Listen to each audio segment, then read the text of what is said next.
Greenwood had a pop. Woodland still test. And guess who's there? Throw and support from Obadia.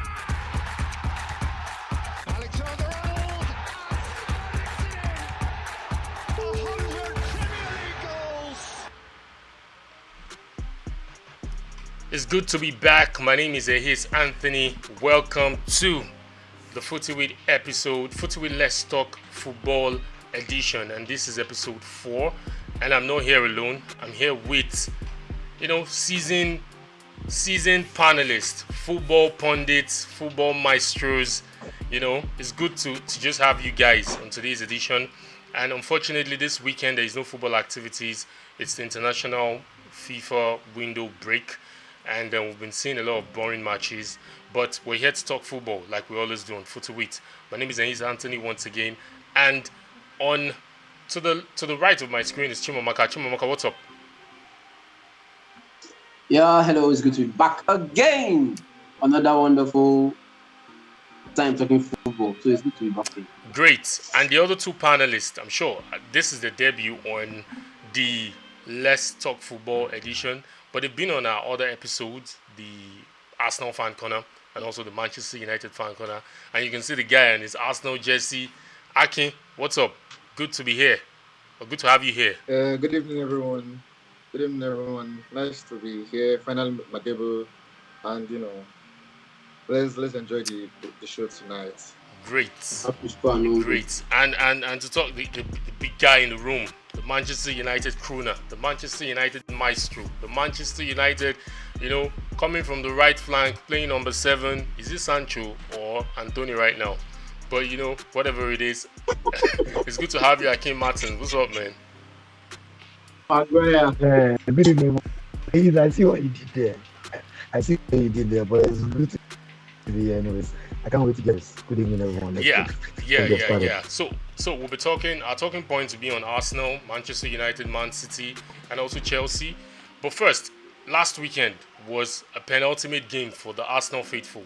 Arsenal needed to win that game, and it was tipped to be a title challenge decider, because if Arsenal had not won, we all know the result. Arsenal won Man City 1-0 at the Emirates, a goal by Martinelli. If Arsenal had not won that game, that could have possibly, spelled doom for their title charge. And automatically, football analysts, football pundits would have just given Man City the title again, because, come on, a behemoth of a team in Man City is something you can't joke with.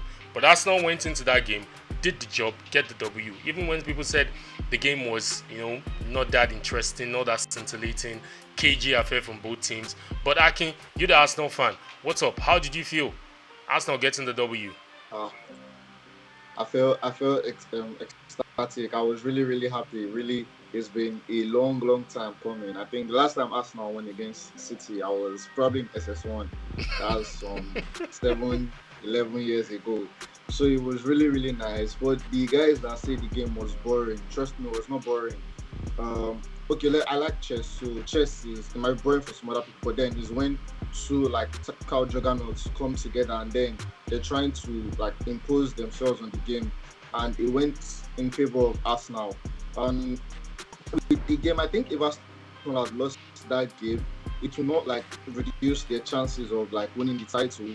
It will just it was like a mental block for them. So them winning the game, it makes them much more eligible to become champions come May.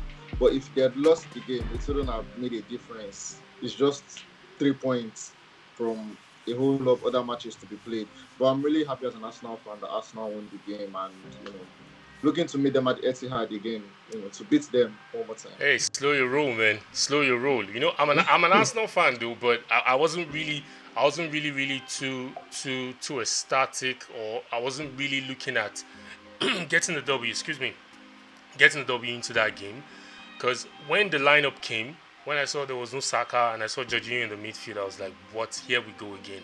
Man City is going to maul us. And going into that game, the first 10 minutes, Man City were on Arsenal. And if those chances they had gone in, possibly it would have been over. But Arsenal, steadied the tide, weathered the storm. And a lot of people say tactical nows from Arteta, blah, blah, blah. But the thing is, Arsenal getting the W is important because you could imagine the psychological effect losing to a team 7 years, as in 6 years, 12 back-to-back EPL games, and they are not slim margins. It's 5-1, 6-0, 3-1, 4-1, and finally Arteta getting the monkey off his back is a big one. Martins, what's your take on that? Do you think that's a possible route for Arsenal challenging for the title after that win against Man City? Well, to be honest, yeah, I'm speaking as a football fan here, not a Man United fan. I think that win was very pivotal for Arsenal's season, considering the fact that it's been a long time, Arsenal had a win against City, and it was a match of bragging rights. Akin said something the other time about the game not being boring. To be very honest, for the expectations that that a lot of people had for that game, it was actually a boring game, and that's because Arteta and Pep are, like you said, tactical juggernauts. In Yoruba they say they were showing each other let's say. They were being careful about the whole thing. But at the end of the day, Martinelli came into that game and was a big difference. To be honest, by experience, it's a little bit early in the season to talk about the title contenders. However, considering the fact that Arsenal was very close to City last season, it was Arsenal and City basically last season at some point towards the end of, especially in the middle of the season and all of that. And then Arsenal building on that, it is fair enough to say that Arsenal is contending for the title, and beating City in that game was very important. So I mean, it was a very important win. So it was very important for Arsenal's confidence, as a matter of fact, going into the international break. So it was a very pivotal win. That's my take on that. I'll give the mic for now. Chimamaka, what's your take? Because Martin's made valid points there. Because I like to just oppose it with last season. If Arsenal are taking one of the two games that happened between Man City and Arsenal last season, the story might have changed. But going into this game and getting that 3 points, despite the fact that the odds were stacked against them, it was an issue of will Saka play, will Saka not play. Yes, bearing in mind that Manchester City still didn't have Kevin De Bruyne and Rodri, because we mentioned in the last episode that the absence of Rodri is pivotal to whatever Man City is doing. But do you think this win is a boost for Arsenal titles charge this season? I would agree with what they have said, but I would be indifferent in a certain aspect, which actually draws me to the part where we say a victory against City is going to be very pivotal to their victory or to Arsenal winning the league. I totally doubt that. Why I'm saying so is this: I've been watching football for nearly, over 20 years, and I've come to know Arsenal football. There is this, they have this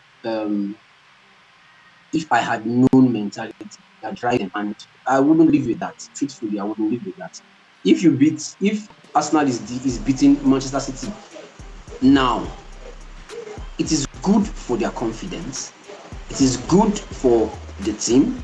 Yes, it's an energy boost for the team because Arsenal Football Club or Arsenal players will see the only big challenge or the only tough challenge this season as being Manchester City. But the truth there is, we have how many teams there to play? We have 19 more teams. It might be you beat Man City today and your Andre might be Wolves.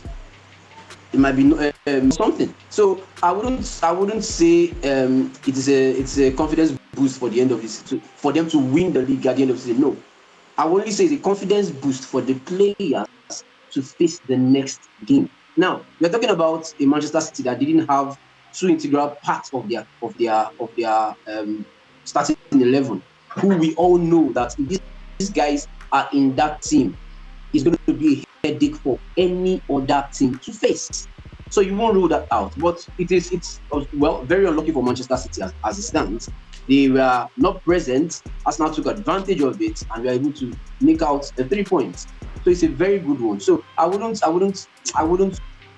join the bandwagon of making everybody have confidence that because you have defeated City after 12 attempts, you are going to win the league. No, I wouldn't say that. I wouldn't agree with that, truthfully.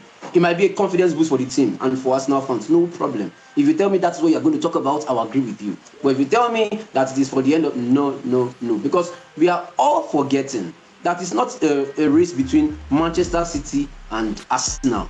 We are forgetting that there is a certain spores coming from somewhere, and nobody's choosing to set their eyes to them. Yeah, I'm a Chelsea fan. No London club actually loves sports, but grinding out 3 points Results. week in, Yeah. week out. So you won't rule them out. So if you're saying Arsenal this, Arsenal that, let Arsenal go and face Tottenham first. Let us know what happens. I don't know if you understand. The last game they played 2-2. So did Arsenal see that coming? They never saw it coming. So it might be losing out on 3 points and getting just one points that would deter them from getting the trophy. So let's be very frank with ourselves. Let's stop overdosing ourselves with so much hype that because they defeated Man City, they would eventually no. I won't join that. Chimamaka, I get your assertion, but the logic here is, look at it.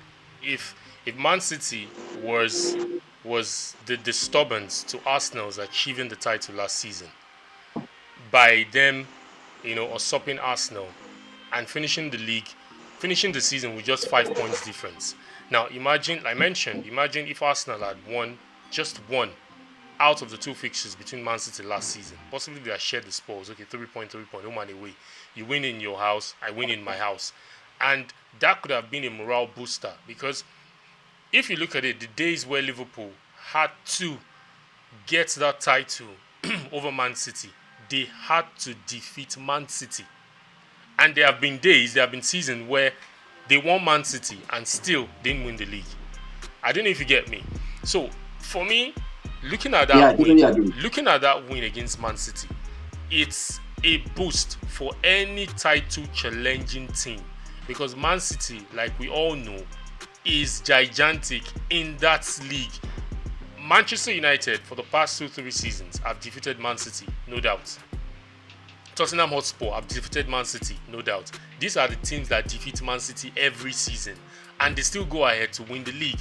Now you've added Arsenal into the mix. There's a tendency, or there's a possibility, that Liverpool could also do one on Man City. This is where their points gets deducted. And if you notice, look at previous seasons, 2 seasons, 3 seasons, when they won the league, you could see the points difference. The marginal difference is not that much. Now imagine if everybody rises up and decides to do one on Man City. Man City last season they defeated Wolves home and away, but this season they've lost to Wolves away. That is 3 points dropped, and this is where the points begin to matter. This is where the points begin to count. I don't know if you get me. I don't know if Akin or Martins have something to add to it. Or Chimamaka wants to respond. I'm sorry. I'll respond to this. I agree with you, no doubt. But I would not just because look at Arsenal last season. We all saw them last season. In fact, they were the better team. They were better than Manchester City up until February. But I don't know if you get. So these guys. Your video is a bit frozen. I don't know Chimamaka from your end, but you can continue. Continue what you're saying. Yep. Okay. I said last season we saw Arsenal. I would tip them up till February as the best team actually, who I felt would drive it all to the end of the season. But what happened? So I wouldn't say because you picked up 3 points from Manchester City, I guarantee you. Yes, coming from a very good run last season, but let's not forget they are underdogs who are there to cause havoc.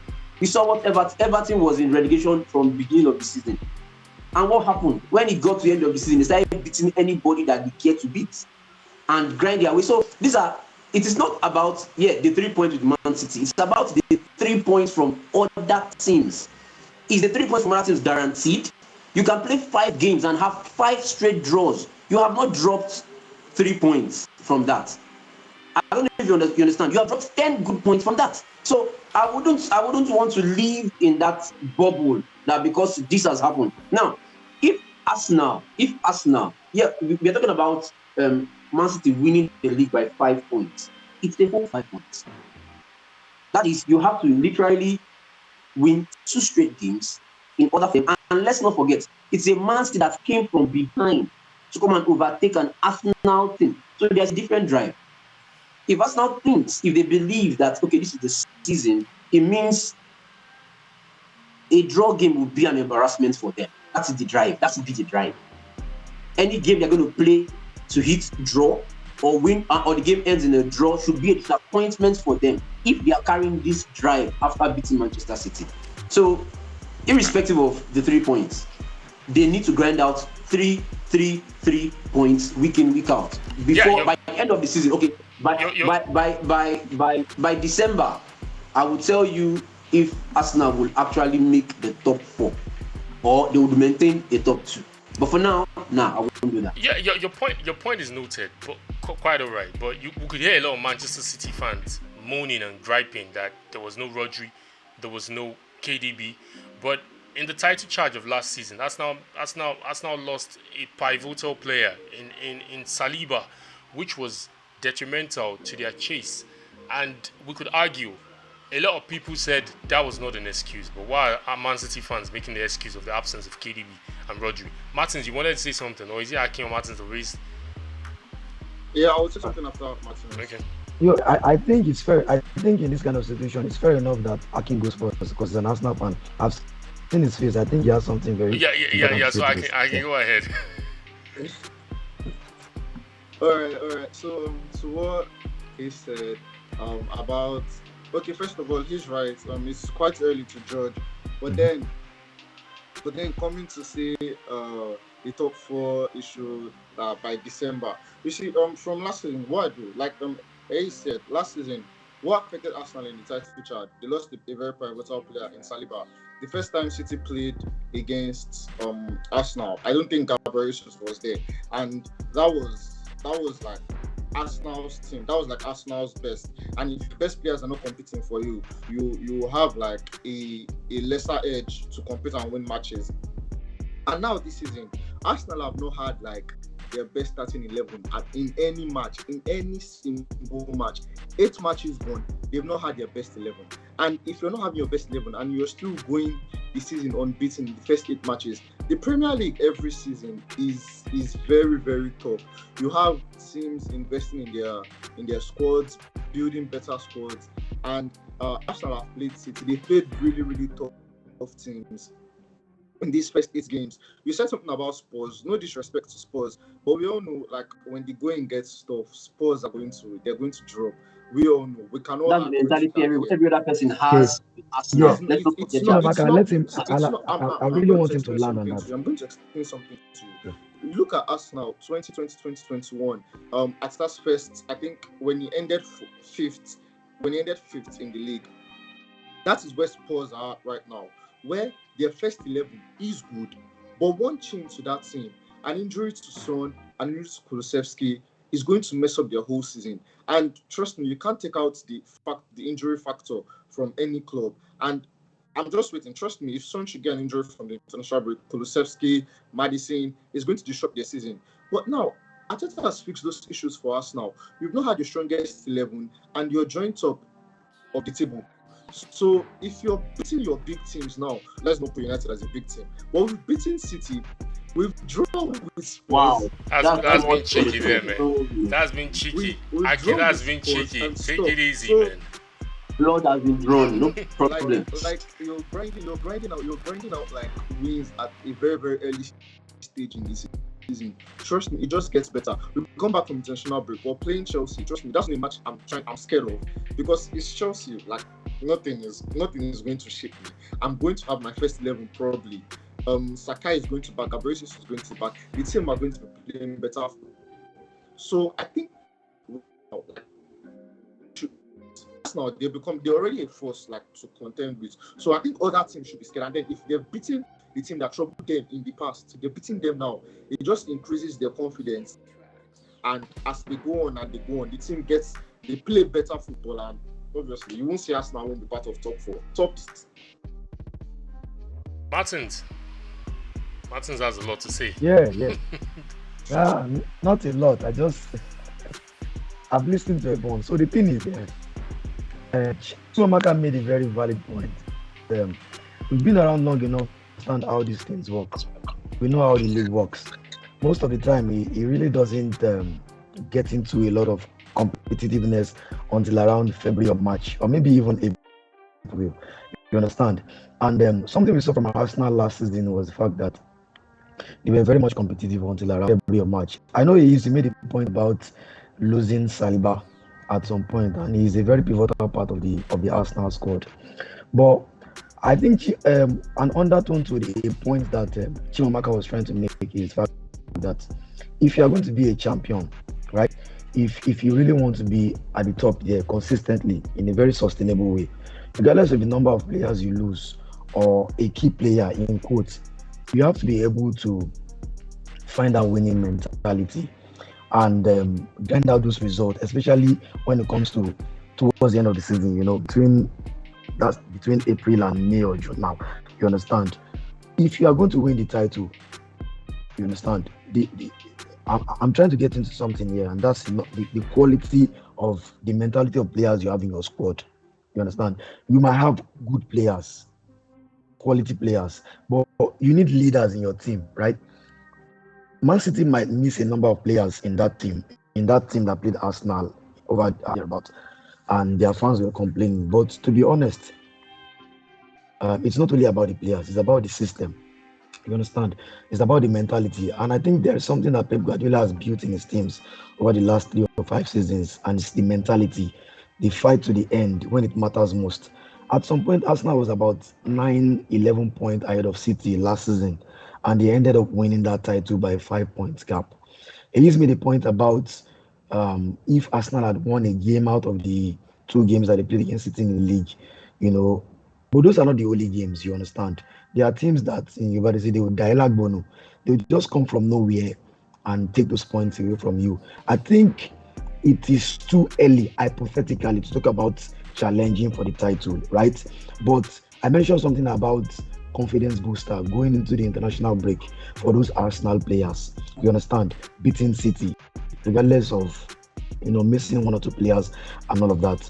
But in summary, what I'm just trying to say is, I think going by experience and precedence, it might be too early to talk about challenging for the title and all of that.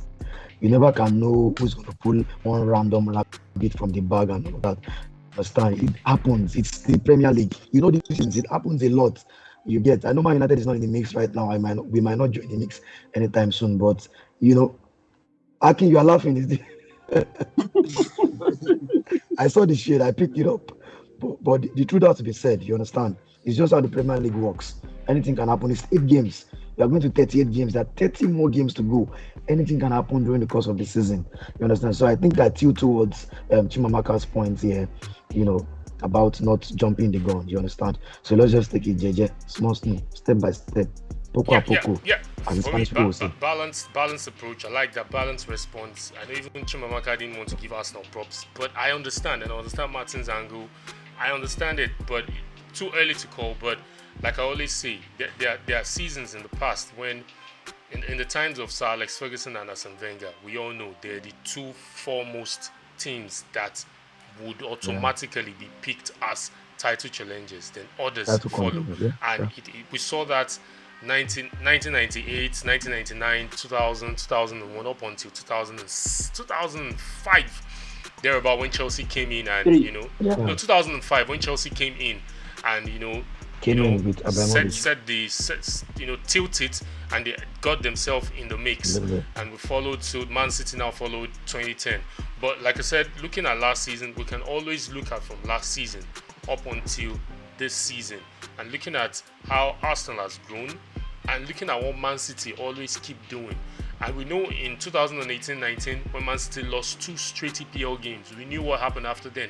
They went on a 15 games unbeaten run, beating everybody and amassing points. So this team, like I said, I call them a behemoth in England, and you cannot take your eye off them. So let's just segue into Man City.